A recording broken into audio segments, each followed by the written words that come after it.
homens naturais, mas ele está lutando contra o próprio exército de Deus.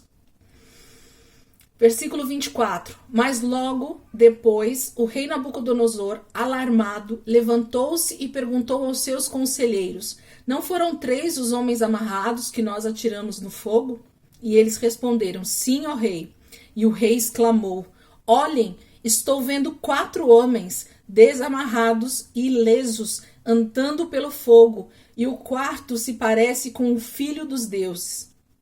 Então Nabucodonosor aproximou-se da entrada da fornalha em chamas e gritou: Sadraque, Mesaque e Abednego, servos do Deus Altíssimo, saiam, venham aqui. E Sadraque, Mesaque e Abednego saíram do fogo. Os sátrapas, os prefeitos, os governadores e os conselheiros do rei se ajuntaram em torno deles e comprovaram que o fogo não tinha ferido o corpo deles. Nenhum só fio de cabelo tinha sido chamuscado, os seus mantos não estavam queimados e não havia cheiro de fogo neles. Queridos, essa situação que acontece, tanto com Sadraque, Mesaque e Abednego, quanto depois nós vamos ver com Daniel, ela é talvez histórias e relatos que vão acontecendo ao longo da história da palavra de Deus e que mostram o livramento de Deus em qualquer circunstância. Quando Deus deseja livrar o seu povo, não adianta o diabo tentar destruir, não vai haver destruição, porque na verdade é o Senhor quem luta as nossas batalhas. Então a integridade das nossas vidas diante de Deus é que trará o livramento de qualquer uma das afrontas do diabo, de qualquer perseguição. E aí você pode me perguntar, Eli, mas nesse caso os meninos foram libertos, né? Meninos, eu acredito que eram meninos, tá? Esses homens foram libertos, foram livrados da morte nesse momento aqui com Nabucodonosor. Mas houveram outros mártires, outros homens que não foram livrados da morte no momento de uma perseguição, no momento de uma afronta. E eu posso dizer para vocês que nos 2 casos houve a glorificação do nome de Deus. Porque se nós olharmos para essas histórias aqui, e se nós também olharmos para a história de Atos e de grandes mártires ao longo da história da igreja e ao longo da Bíblia Sagrada, onde também homens morreram em favor do Evangelho ou em favor de Deus, eles também glorificaram a Deus. Então, tanto a vida, o livramento de morte, quanto a própria morte, ela precisa estar voltada para glorificar a Deus. Então, nós precisamos ter em mente que tanto uma quanto outra precisa estar glorificando a Deus. E, mais uma vez, eu vou dizer, como esses meninos mesmo disseram, nem a morte aqui faria com que eles voltassem atrás na convicção deles. E esse é o maior prêmio, né, do cristão, é ter uma convicção tão clara, tão objetiva, que ainda que, gente, coloca essas 2 palavras na boca de vocês, na mente de vocês, no coração de vocês, para os últimos dias, ainda que. Então não importa, ainda que eu viva, eu vou viver para glorificar o nome de Deus até o final dos tempos. Ainda que eu morra, eu também quero morrer glorificando a Deus. Então esse tem que ser o nosso pensamento, esse tem que ser o nosso maior impulsionador de fé. É dizer, Senhor, eu preciso testemunhar, eu preciso dar bom testemunho do Deus que eu sirvo e que pode me livrar da morte, como pode me livrar na morte. Então, o livramento de Deus, a salvação de Deus vai estar das 2 formas. Se eu ficar vivo, eu vou estar salvo porque Deus me livrou. E se eu morrer, eu também estou salvo porque Deus me livrou mesmo na morte, me salvou para a vida eterna. Então, essa precisa ser nossa convicção, como foi desses meninos. Por isso que o 4º homem, né, que é tão pregado aí, acho que desde que eu me conheço por cristão, ou até mesmo antes disso, quantas ministrações nós já ouvimos sobre esse 4º homem. Deus está conosco, queridos, até a consumação dos séculos. É uma promessa viva e irrevogável. Deus está conosco até a consumação dos séculos, até o último dia em que Cristo vai então terminar todo esse sofrimento aqui na terra, essa afronta do diabo sobre as nossas vidas. Ele estará conosco. Basta que então a gente dê bom testemunho disso, da nossa fé, da nossa convicção. Essa é a diferença. E aí o bacana é que esse versículo deixa claro que diante do livramento que Deus traz, sempre vão haver testemunhas importantes vendo tudo isso. Porque Deus nunca vai dar um livramento como esse, Deus nunca vai fazer com que Satanás seja envergonhado, escondido. Mas isso vai acontecer diante de principalmente autoridades. Lembra lá no Egito, quando Moisés liberta o povo, quando as pragas vinham, era todo o Egito que estava vendo aquelas pragas acontecerem, inclusive as lideranças. Tudo aquilo virava testemunho de que Deus, o Deus de Moisés, é que estava fazendo todas aquelas coisas. E era também o Deus de Moisés que revogava as pragas e que trazia paz então para Israel novamente, para o Egito novamente. Aqui vocês podem perceber no versículo 27 que quando esses meninos são chamados para fora, as autoridades, as mesmas autoridades que estavam lá no dia da inauguração da estátua, elas estão aqui diante do que está acontecendo. Elas estão também testemunhando o que Deus está fazendo na vida daqueles meninos. Para que eles, Ângela, que essas autoridades estão ali vendo tudo isso? Para que elas possam, então, se converter ou não. Deus sempre vai dar oportunidades, queridos, das pessoas verem Ele atuando na história, na vida das pessoas, para que isso sirva de testemunho, que o nome dele seja glorificado e que através dessa glorificação de Jesus, do nome de Deus, as pessoas possam se render a Ele. Porque sempre é diante da grandeza de Deus que o homem se rende. Sempre é diante de um milagre que o homem se rende. Sempre é diante de um feito de Deus que os homens se rendem. Infelizmente, os homens precisam ver para crer em Deus.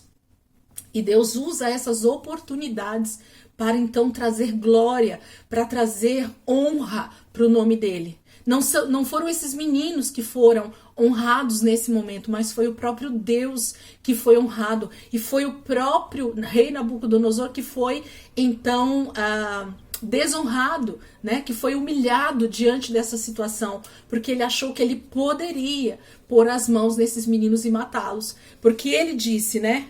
Quando a afronta vai para Deus, queridos, a coisa fica complicada, né? Nabucodonosor diz assim,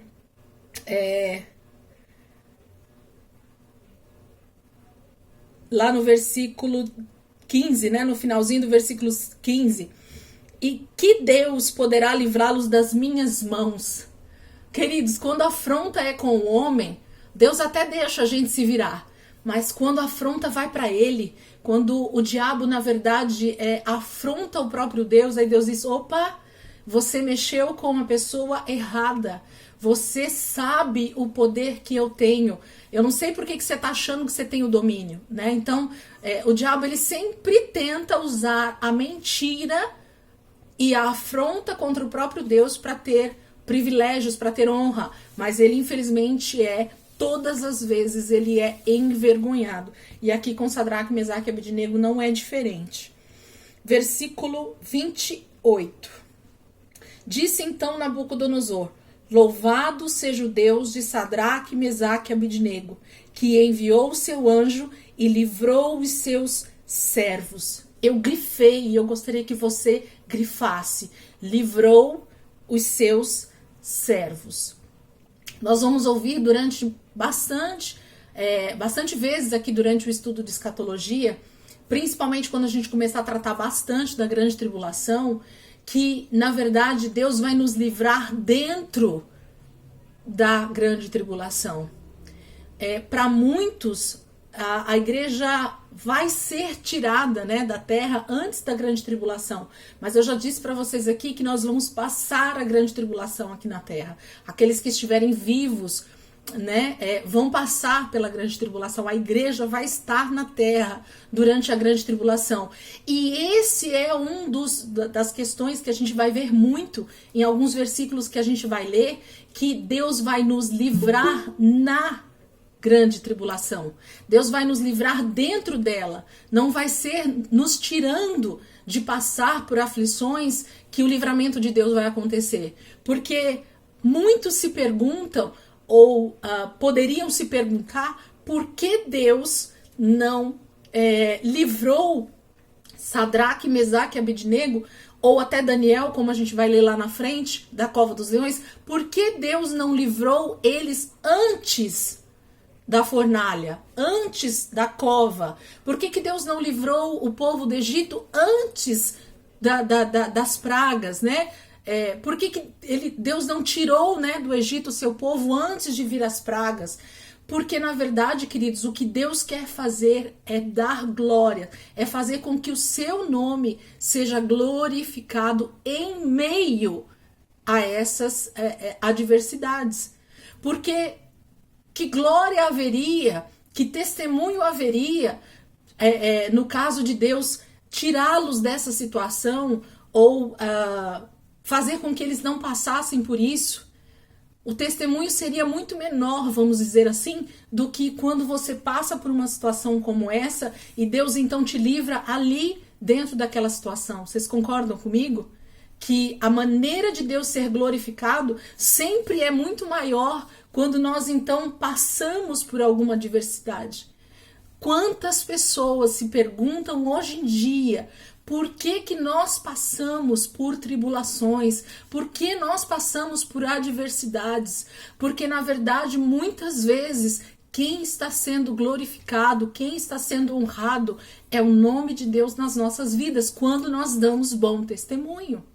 Quando nós damos glória para Deus, de que o entendimento que nós temos é que Deus vai nos livrar, que Deus vai estar conosco, a glória é muito maior. E não foi diferente aqui na vida dos meninos, porque a palavra de Deus diz, e livrou os seus servos. Então, o livramento aconteceu dentro da fornalha, aquecida 7 vezes mais. Então, quantas vezes a fornalha estava aquecida? 7 vezes mais. E para onde os meninos foram lançados? Para dentro da fornalha. Mas quem estava ali dentro da fornalha com eles? O quarto homem, que tinha um aspecto de filho dos deuses. Ok? Então, o anjo do Senhor, o próprio Cristo, talvez, porque a palavra diz que era um homem que tinha aparência, né, do filho dos deuses, a palavra não deixa claro, mas nós queremos acreditar que ou era uma teofania, né, do próprio Cristo, ou era um anjo realmente livrando esses meninos dessa fornalha e trazendo glória para Deus nesse momento. Amém? Eles confiaram nele e desafiaram a ordem do rei, preferindo abrir mão de sua vida a prestar culto e adorar a outros deuses, a outro Deus que não fosse o seu próprio Deus. Por isso, eu decreto que todo homem de qualquer povo, nação e língua que disser alguma coisa contra o Deus de Sadraque, Mesaque e Abednego seja despedaçado e sua casa seja transformada em montes de entulho, pois nenhum outro Deus é capaz de livrar alguém dessa maneira. E o Deus aí tá com letra minúscula, né? Porque realmente não existe outro Deus em nenhuma nação, em nenhuma religião que possa livrar homens e mulheres como nosso Deus livra no meio da aflição, no meio da tribulação. Então, até o rei Nabucodonosor, até o diabo precisa reconhecer e todos vão se dobrar diante de Deus, dizendo que ele é o Senhor. O livro de Daniel também mostra muito claro isso. Nós vamos ver várias passagens onde o rei Nabucodonosor, a tipologia do próprio anticristo aqui, ele tem que se render à soberania de Deus. E ele tem que declarar que Deus é Deus. Porque, na verdade, todo joelho se dobrará e toda língua confessará que ele é Senhor. Então, assim, não vai haver distinção de pessoa que vai ter que declarar isso. Então, até, né, o anticristo vai ter que declarar que Deus é Senhor quando chegar o momento dele declarar isso. Porque não tem como voltar atrás. diante de um milagre como esse, né? Não há como dizer que não é Deus. Por isso há testemunhas, por isso há pessoas ali vendo tudo isso acontecer. Versículo 30. Então o rei promoveu Sadraque, Mesaque e Abednego na província da Babilônia. Capítulo 4. Começa uma declaração do rei Nabucodonosor, justamente mostrando essa soberania de Deus, né? E parece até um contraponto isso, né? A gente está falando de Nabucodonosor, que é a própria tipologia do anticristo, e ao mesmo tempo ele glorifica a Deus em alguns momentos. Parece meio, né, um paradoxo aqui, mas não. Deus está mostrando que ele é soberano sobre toda a terra. E até, né, o rei Nabucodonosor, a própria tipologia do anticristo aqui, ele tem que se render diante da soberania de Deus. Capítulo 4. O rei Nabucodonosor, aos homens de todos os povos, nações e línguas que vivem no mundo inteiro. Ele está escrevendo a todas as nações, ok? Paz e prosperidade. Tenho a satisfação de falar a vocês a respeito dos sinais e das maravilhas que o Deus Altíssimo realizou em meu favor. Como são grandes os seus sinais, como são poderosas as suas maravilhas. O seu reino é um reino eterno, o seu domínio dura de geração em geração. Engraçado ver, né? O próprio rei Nabucodonosor declarando isso do próprio Deus. Eu, Nabucodonosor, estava satisfeito e próspero em casa, no meu palácio. Tive um sonho que me deixou alarmado. Estando eu deitado em minha cama, os pensamentos e visões que passaram pela minha mente deixaram-me aterrorizado. Por isso, decretei que todos os sábios da Babilônia fossem trazidos à minha presença para interpretarem o sonho para mim. Quando os magos, os encantadores, os astrólogos e os adivinhos vieram, contei-lhes o sonho, mas eles não puderam interpretá-lo. Por fim, veio Daniel à minha presença, e eu lhe contei o sonho.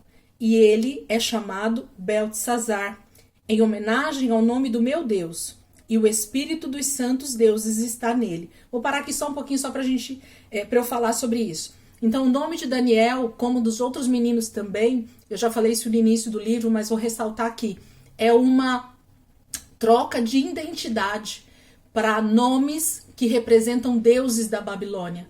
Então, o que o diabo sempre vai tentar fazer é tentar trocar a nossa identidade de filhos de Deus, que no caso Sadraque, Mesaque, Abednego e Daniel eram judeus, eram filhos de Abraão, Isaque e Jacó. Eles tinham uma identidade de genealogia do próprio Deus. Mas quando eles chegam na Babilônia, o diabo, ele tenta justamente roubar a nossa identidade para que nós possamos ser chamados de outros nomes e não pelo nome que a nossa identidade tem. Então, o que as pessoas têm falado a teu respeito? Qual é a sua identidade diante das pessoas no mundo? Quem são vocês diante desse mundo? Nós somos reconhecidos como filhos de Deus ou nós temos tido nomes de outros deuses que não representam o nosso Deus? Então fica aí um alerta para nós. Mas o próprio Nabucodonosor reconhecia que Daniel tinha o espírito dos santos deuses estava sobre ele.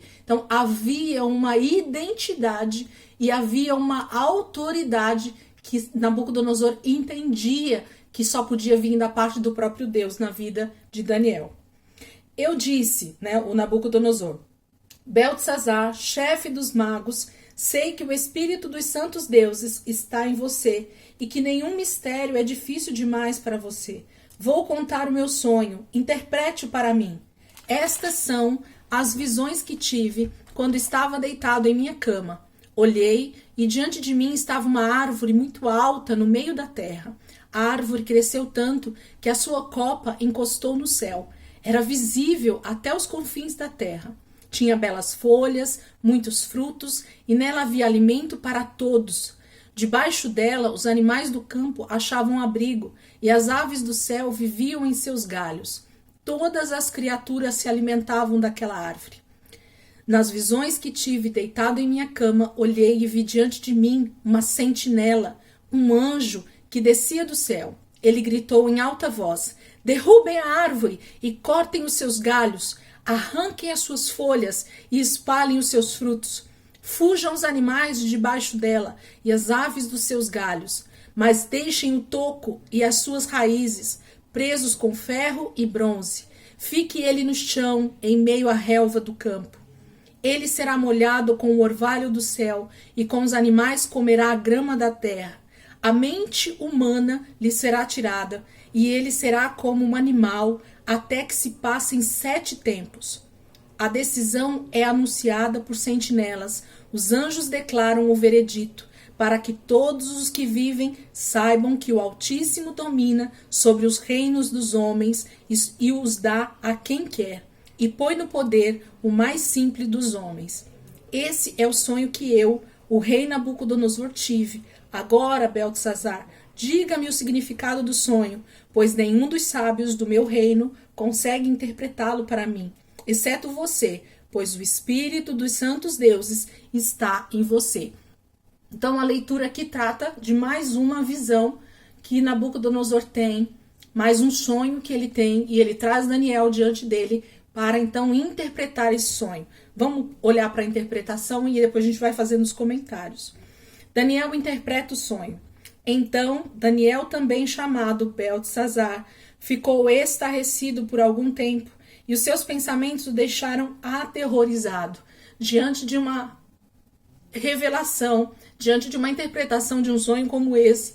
A palavra de Deus diz que Daniel fica aterrorizado, porque agora pronunciar a interpretação desse sonho para o rei Nabucodonosor é algo terrível para um homem. Por quê? Porque nós estamos falando de uma autoridade, de um domínio. Imagine alguém, um profeta, chegar hoje diante do maior, governante de uma nação poderosíssima, por exemplo, os Estados Unidos, ou a China, ou a Coreia do Norte. Imagina você chegar para um governante de uma nação tão poderosa como essas e dar uma interpretação de um sonho que vai trazer ruína sobre ele.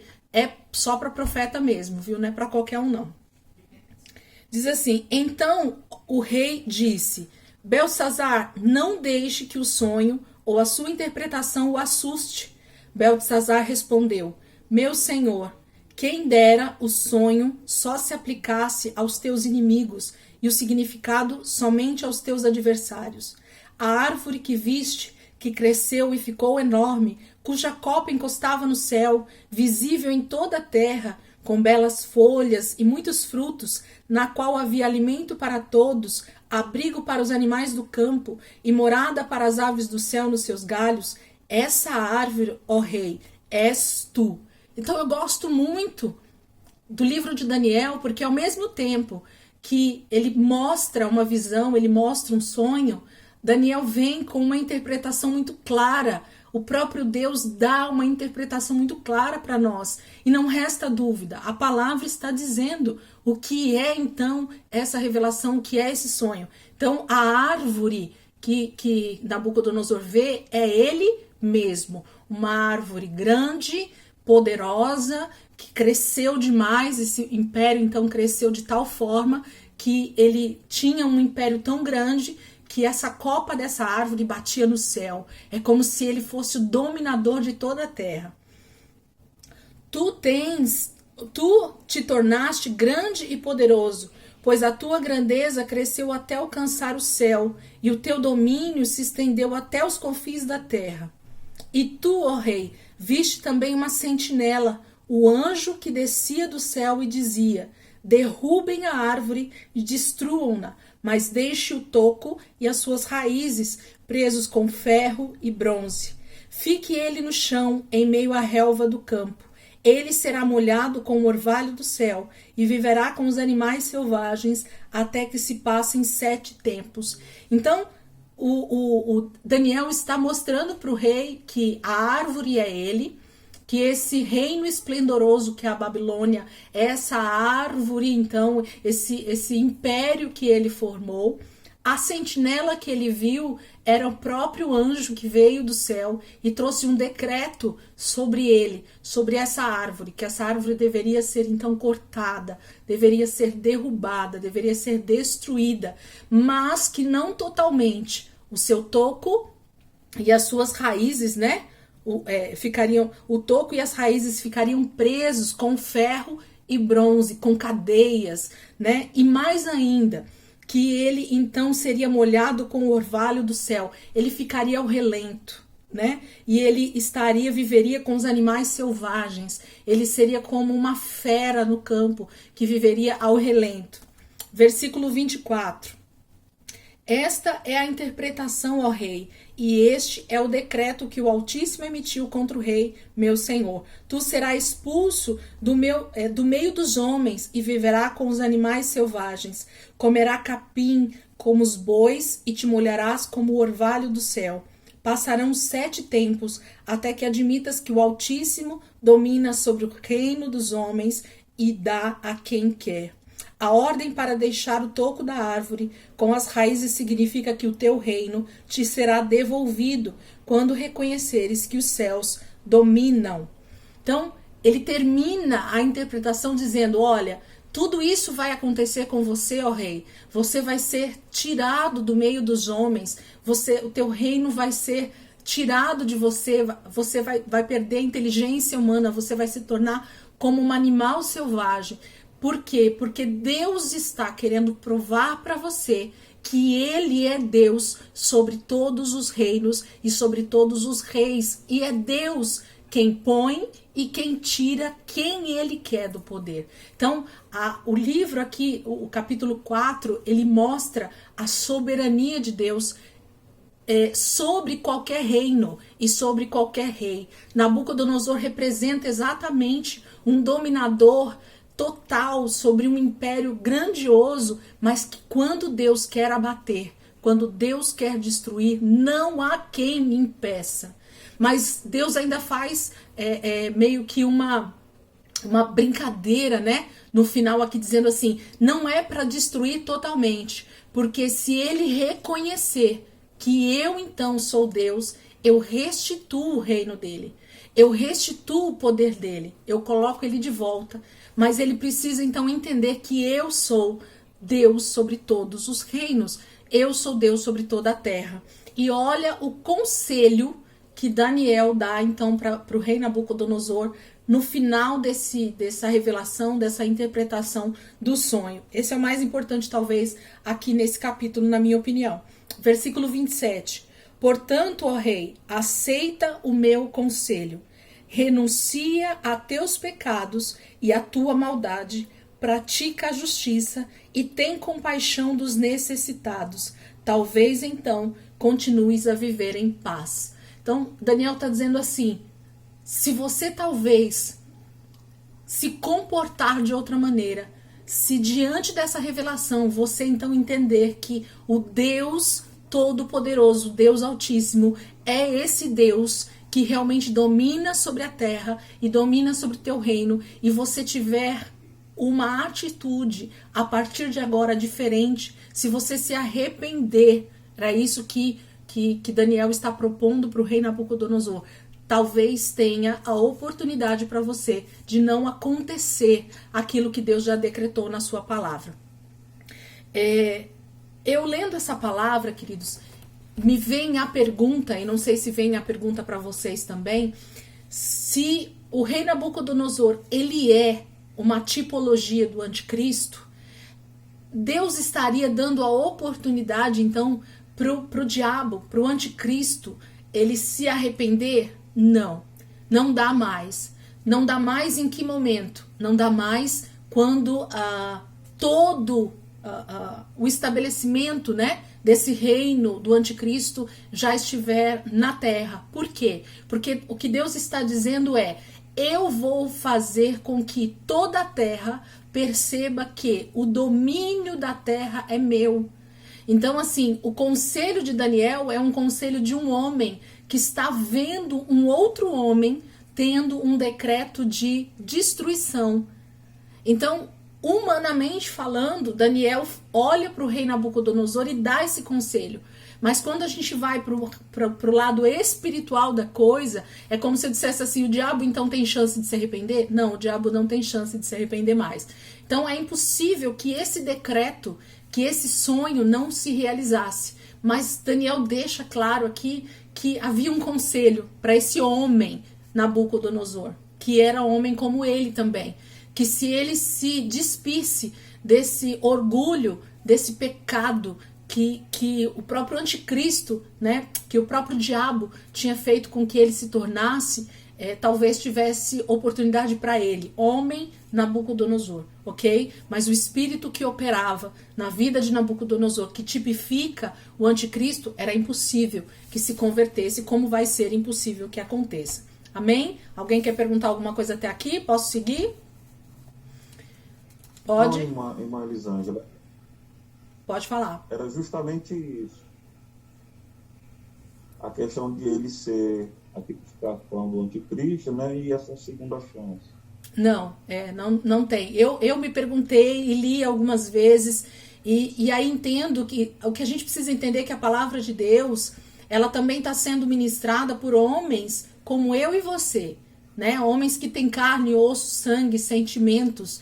E eu imagino a vida de Daniel, como era difícil para Daniel lidar com todo esse período aqui em que ele traz tantas interpretações, tantas palavras proféticas sobre um homem tão importante, sobre um imperador tão importante, um governador tão importante como era o imperador da Babilônia. Talvez, né, era muito difícil para Daniel estar nessa posição. Então, cada vez que ele trazia uma palavra, talvez ele tinha uma dor interna, né? Uma dor realmente de estar profetizando coisas tão terríveis que aconteceriam a homens, a uma nação, ao povo, né, que estava ali naquela nação. Então, eu acredito que a gente precisa olhar para a palavra também com essa empatia, né? E não simplesmente olhar para ela espiritualmente. Tem os dois paralelos aí andando em conjunto. Então, o conselho aqui de Daniel tem a ver com o homem Nabucodonosor, mas o espírito que operava na vida de Nabucodonosor jamais poderia se arrepender ou ouvir esse conselho. Por isso que ele não ouve. Vamos continuar aqui. Versículo 28. Feliz. Oi, querida. Feliz. Mas então Nabucodonosor não se arrependeu? Salvo? Não. A gente vai perceber. Versículo 34. A gente vai perceber que, na verdade, ele entende, ele cai em si de que Deus é Deus. Como vários versículos a gente vai ler, a gente já leu aqui, depois que os meninos saem da fornalha, ele reconhece que o Deus Altíssimo é Deus. Mas é como eu estou dizendo aqui no versículo que ele dá o conselho para Nabucodonosor. O homem Nabucodonosor entende isso porque ele está vendo. A gente precisa ver a história como a história.